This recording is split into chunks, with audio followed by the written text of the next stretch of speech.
But just to reiterate, to go back on, as I was stating, God will use the very thing that brought you pain to catapult you, to escort you to your blessing and your freedom. And so, as I stated, he packed my stuff. My friend suggested it at the time. I wouldn't even call her a friend. I would call her an associate. She suggested that I move to DC.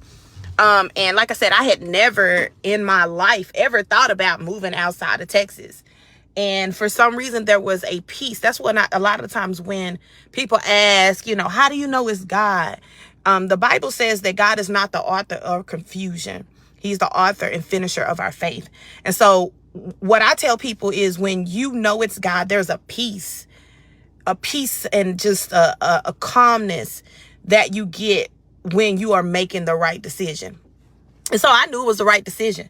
And at that time, I was still madly in love with my ex. Again, it was abusive, physically, verbally. We were both nutcases.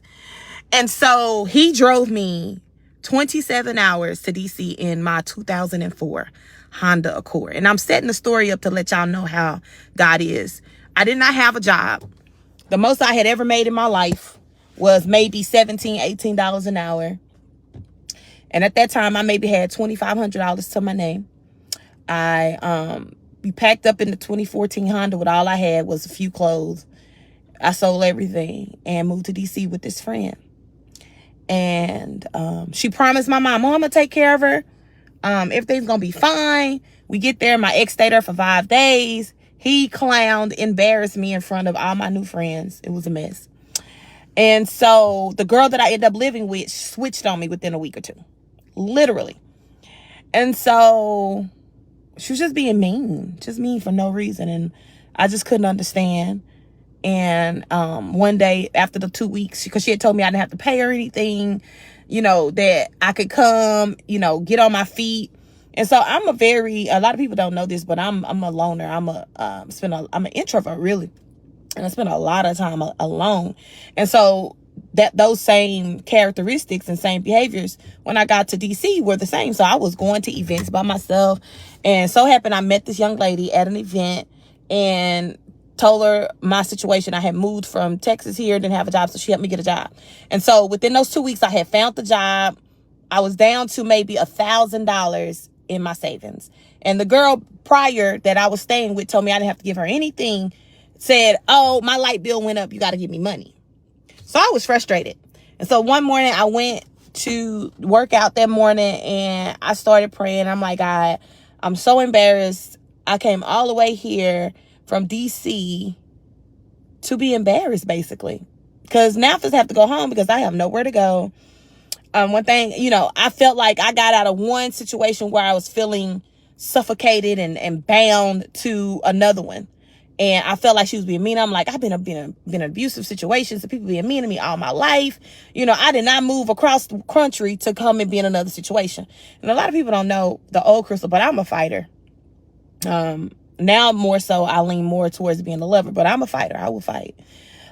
Grew up being a fighter. And so I don't like confrontation. And so I was like, I don't want to go to jail. So if she's being mean like this, one day she gonna say something that it's gonna make me pop off, and then I'm gonna be in the DC jail. So I made a just impulsive decision to leave. She wasn't there. I packed all my stuff. I left her key on the counter. That was in July of 2016. I have not spoken to that lady, did not reach out to me. She didn't check on me or anything, which is why I know it was God used her. That's why I'm trying to bring it home, that a lot of the times we'll get upset and then we'll hold on to what people did to us. But a lot of the times God uses, it was a scripture in the Bible where God said he uses people for honor and dishonor. And a lot of the times the people that comes into our life to hurt us, to ruffle our feathers. Now, this is not taken away from the experience of what happened to you. This is not excusing these people's behavior. But a lot of the times God will use those very things, those very people that hurt us, those very people that take advantage of us, that are very people that are mean to us, to push us into our next level, into our blessing. So I had a meeting with a young lady that lived here that day. We had already scheduled lunch. She was living out there in DC. And she saw that I had moved out there, so we had scheduled time to meet up. Long story short, I met up with her. I just broke down crying, and she told me God had already told her to let her come stay with me. She had a downstairs basement apartment where I literally had my own kitchen. I mean, like my own kitchen, my own living room, bathroom. It was a full-size bed. It was just, God had set that thing up, and she was like, you don't have to give me anything because my bills are paid. And so along that journey of me being in DC for almost a year,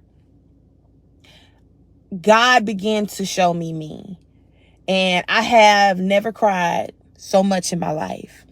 And it wasn't necessarily, now that I think back on it, I was crying because I was grieving the old girl.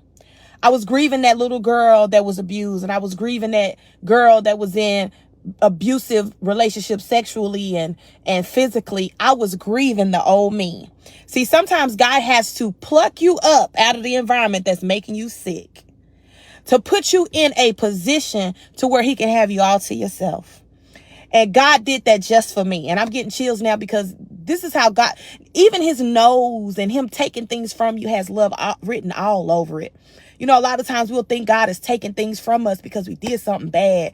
But God is taking things from us because he has something better for us that we can even think of ourselves. Sometimes we think too small of ourselves. Sometimes we don't believe that we deserve all these amazing and great things that God has for us, and we'll settle for less.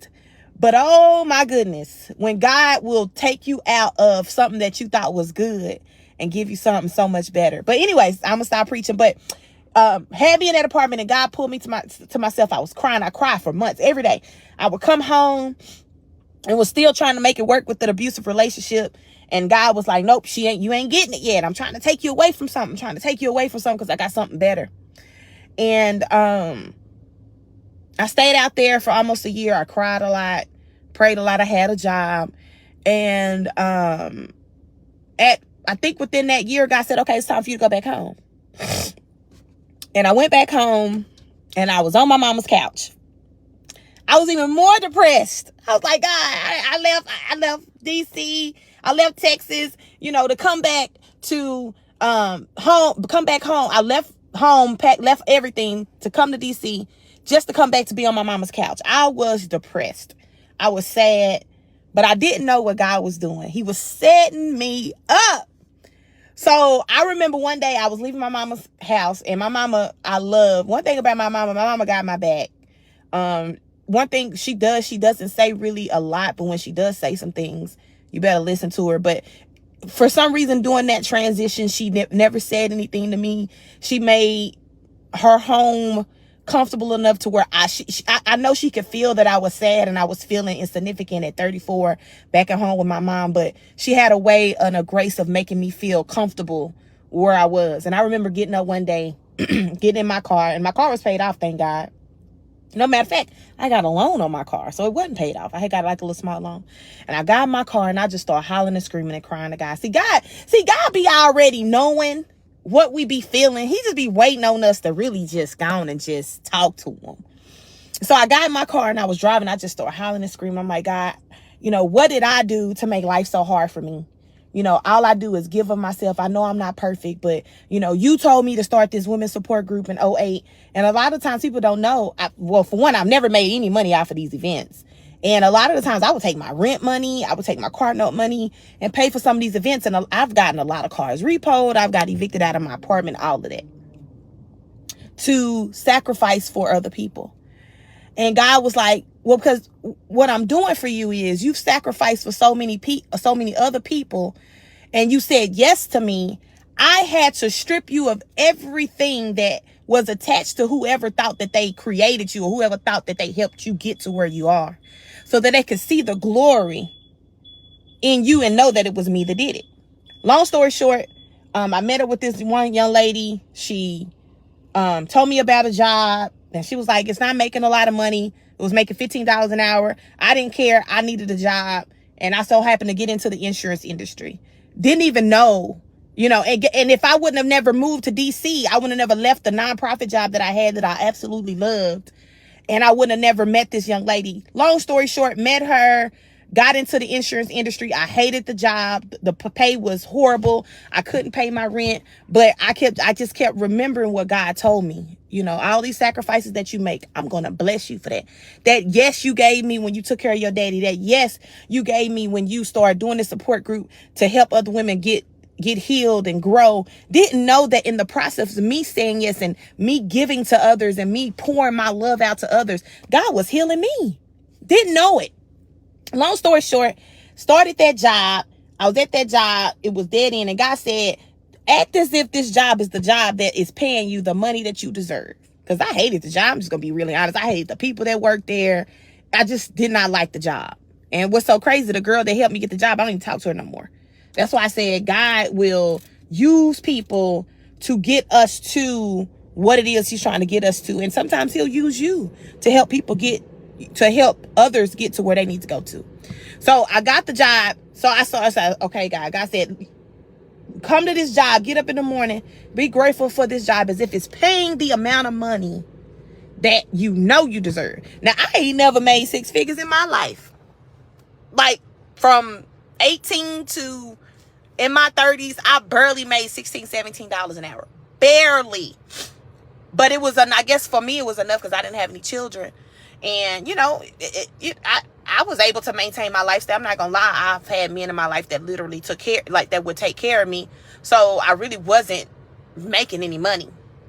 And so, one thing that what I saw when I went and moved with the young lady when I was in DC, what it did was, and this is no shot to none of my old friends, please, but I was hanging out with women that were on the same level as me. Nobody was progressing. Nobody was elevating. We were all on the same level. We were all struggling financially. We was all borrowing money from each other, all of that. And the young lady that I moved to DC with was making the six figures, was living in the apartments that I couldn't afford to live in, but I dreamed about living in.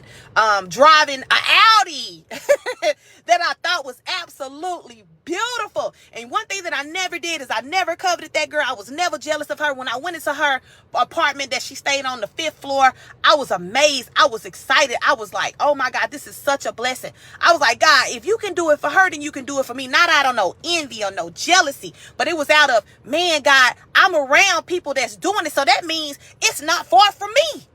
That means I'm capable. That means it's within reach for me. Long story short, went to that job, insurance, got my insurance adjuster's license. Now, y'all, I got a GED and some college. Okay?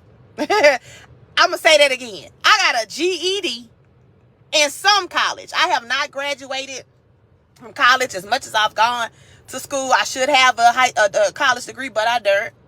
I'm a licensed cosmetologist and I'm a licensed life coach and I'm licensed as an insurance adjuster. These are all certifications, right? Within a year, so this is 26. I started taking care of my daddy in 2015, which was hard for me to do because me and my dad did not have a good relationship, but God asked me to do it and I surrendered. I was obedient. He said, do this, I'll take care of you. I said, yes. 2008, going through a divorce. God said, do this for these women. I said, yes, I'm going to take care of you. Fast forward, we in 2016. I'm making $15 an hour. I got an insurance adjuster license. I didn't know what God was doing with this insurance adjuster license. I was making $15 an hour. Not even, again, God told me, at this, what did I promise you? One thing about God and his promises, baby, if he made a promise to you, that's a check you can take to the bank and cash. Listen, let me tell you. And that's like I said, faith pleases God. It's not about what we do when we get the promise. It's about how we act in the process of getting to the promise. And so what I did is I kept the faith. Every time God told me to do something, I did it. Every time God told me to sow into somebody, I did it. Every time God told me to have an event, I did it. I didn't know why I was doing it. People thought I was crazy. People talked about me. People, in abusive relationships, things wasn't going the way that I thought they should have been going. But I had a yes in my heart. I had a yes in my spirit. Like I said, God don't need your money. Ain't nothing you could ever do to manipulate God into blessing you. God wants your yes. Obedience is better than sacrifice. Long story short, God told me, treat this job as if it was a job of where you was making great money. Now, I didn't know what good money was, because $16, $17 an hour was good money to me. But that was the level of my thinking, and that was the level of the people that were around me. And again, God had to take me up out of my environment and put me around other successful women that were doing it, right? Not having to sleep with men to get it, not having to scam and steal, and wasn't struggling, but really prosperous in their lives. And so I didn't know what good money was. You know, the Bible says what a man thinketh, so he is. And so I thought $15, $16, $17 an hour was good money. Shoot, $20 was a lot of money for me. I'm like, oh, $20, yes. I thought I was doing it. But again, no, baby, you think it too small. You think it too small. God got something bigger and better. I'm telling you, I'm bringing it home. I'm bringing it home. So God said, treat this job, this $15 an hour job, as if this is a job of the money you was making. Again, $20, $25 an hour was good for me. That's the kind of jobs I was looking for. By this time, I got my insurance adjuster license. I remember running into this white lady that worked there with me, and we was talking about the insurance adjuster industry. I had never been in it, never really heard of it. I got my license because my job required to do that. So I talked to this white lady, an older white lady that found interest in me. We would talk every day about everything. And she said, oh, I just got this job because I need to remodel my kitchen. And I'm thinking to myself, remodel my kitchen? Baby, I'm working because I got to pay out my bills. But I was intrigued because I'm like, that's the kind of life I want to live. I'm working because I want to get something fixed in my house, not because I have to. So I'm intrigued. So I'm going over and talk to this lady every day. And so she was like, I got my master's. And I was like, I really, I've heard from here and there that you can make really good money in this industry. And she's like, oh, well, do you have your degree? I was like, no, ma'am, I don't have my degree. And she was like, oh, yeah, I worked for Farmers Insurance for 20 some years. I made $100K. I had a company car. I retired, my retirement as well. And she said, oh, baby, you'll never make that kind of money without a degree. And something in my spirit, the faith in me said, well, that may be for you.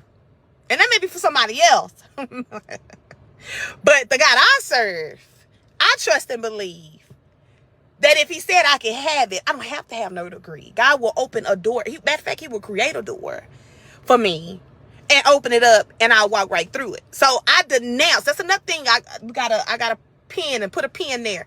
Y'all stop letting people speak negative stuff over your life. A lot of the times people project how they feel about themselves on you. So when people start telling you what you can't and cannot do, oh no, baby, that may be for you. But the God I serve, he said that I can do all things through Christ that strengthens me. That I'm more than capable to do anything that I put my mind through. So what I did was I denounced what this old white lady said, and no offense to Caucasian, to me.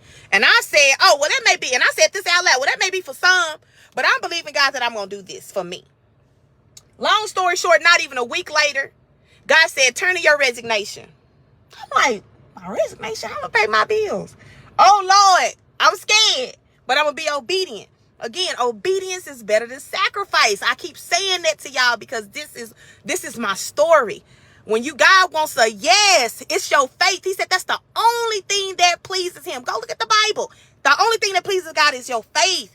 I said yes in spite of what it looked like. I said yes. I sent my resignation in. I didn't have a job that Sunday.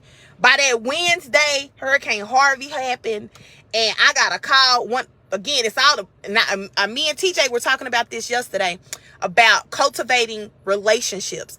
I have been in the insurance industry for almost 7 years now, and I have never had to look for a job. Want to know why? Because of relationship. And it's not about relationship when I need something.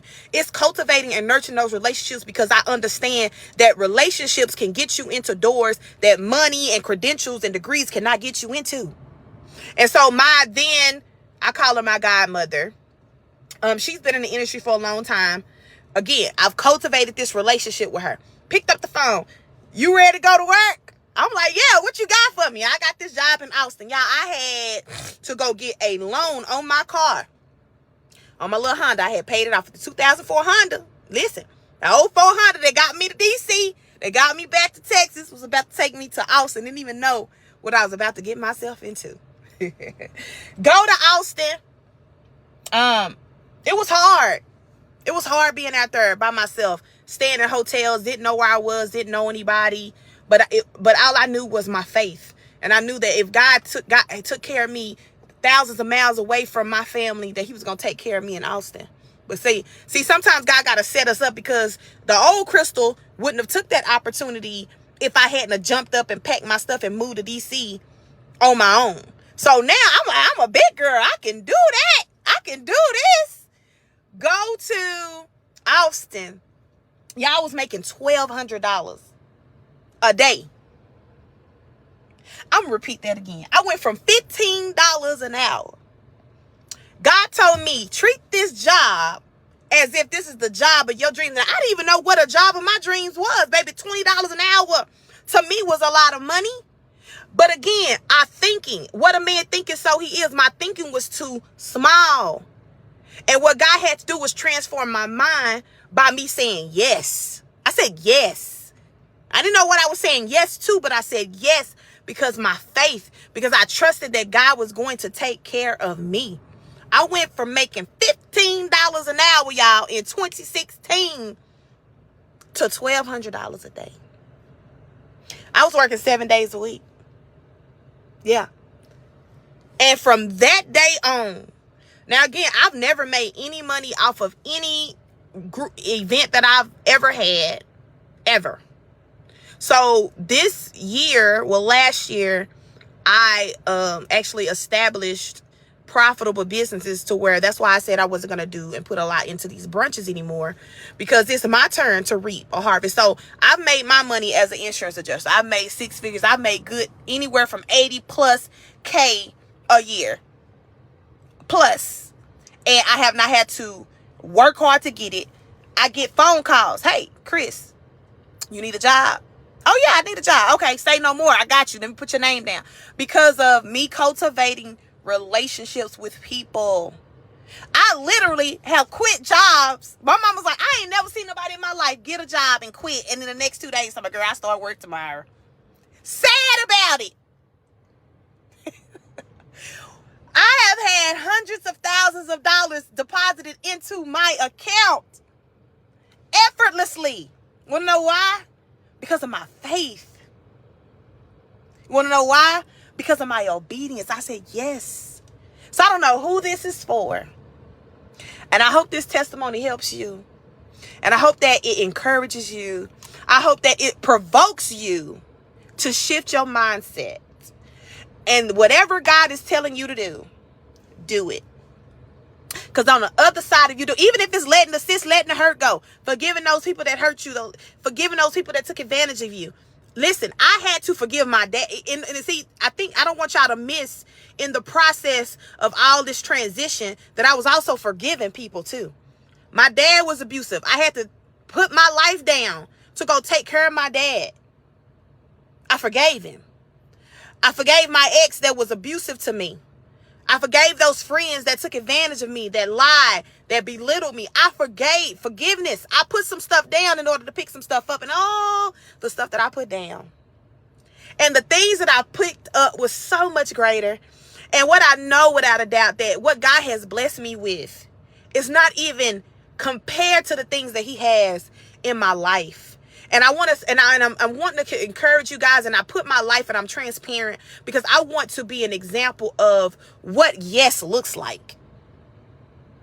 And even now, you know, I told a friend of mine, you know, I've been married before, but I've never experienced a good, healthy love in my entire life. Not with a man. I have not.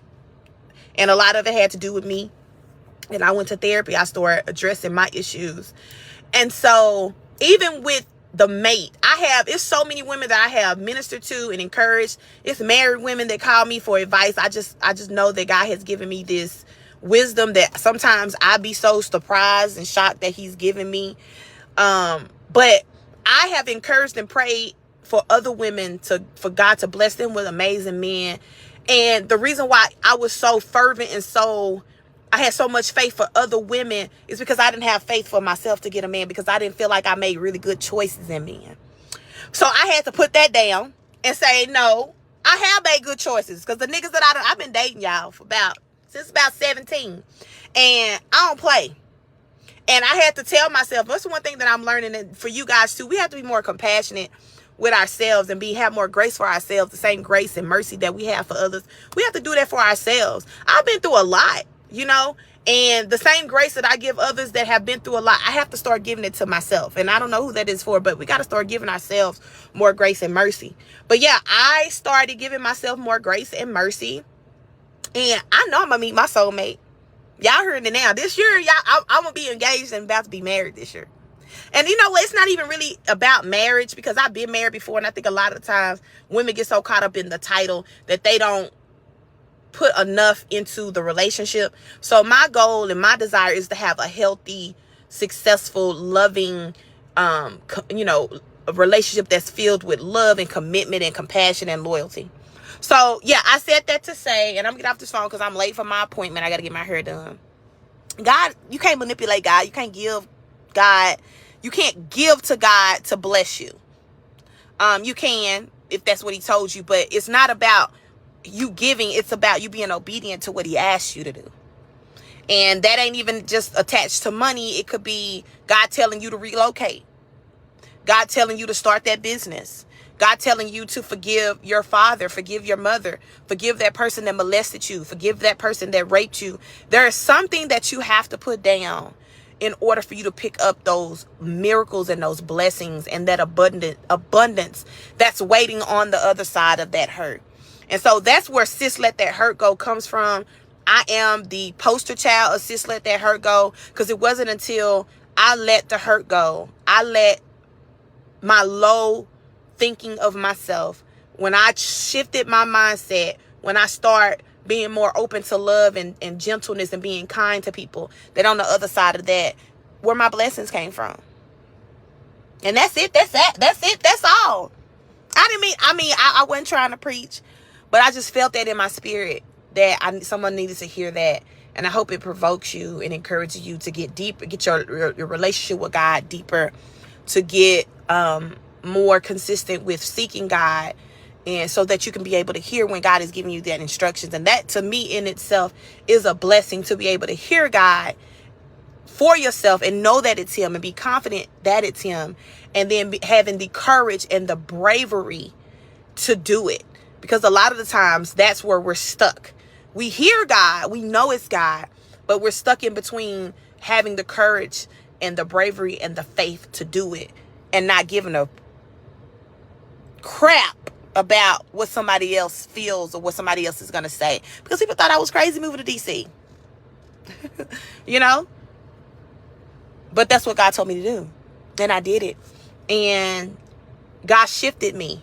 He changed me on the inside. And so this glow that y'all see, it's not something that what you see with the makeup and the clothes and me losing the weight. It's actually me. I did the work spiritually. I prayed. I cried out to God. I purged. I looked in that mirror and I faced myself. I forgave the people that, hurt me. I forgave my dad. I forgave some issues with my mom I had. I forgave. I forgave so that God could give me what I deserved. And I hope this bless you. I hope this really, gets to the core of your heart, so God can really just so you can unload those things that have been weighing you down, so that God can give you this light load. When I tell y'all, I'm so blessed. I'm so grateful. Sometimes I have to just pinch myself, because I just can't believe. Like I said, that Audi that I was admiring, that girl, when I had my 2004 Honda, I literally loved her Honda. I was like, her Audi. I was like, girl, that Audi is absolutely beautiful. Those apartments that she was living in, and I was living in these little raggedy, not necessarily raggedy, but not so nice apartments. I'm in front of my apartments. So don't tell me that your obedience does not have a reward on the other side of it. That you forgiving those people that wronged you does not have a reward. Do y'all know how God blesses me in front of my enemies? Those people that talked about me, that stabbed him in my back. And what's so amazing about forgiveness is you don't even have in your heart for them to get what God, for any type of envy, any type of hate. Like, even the people that have hurt me, I don't even need your forgiveness. I don't even need your apology, because what God has given me trumps your apology.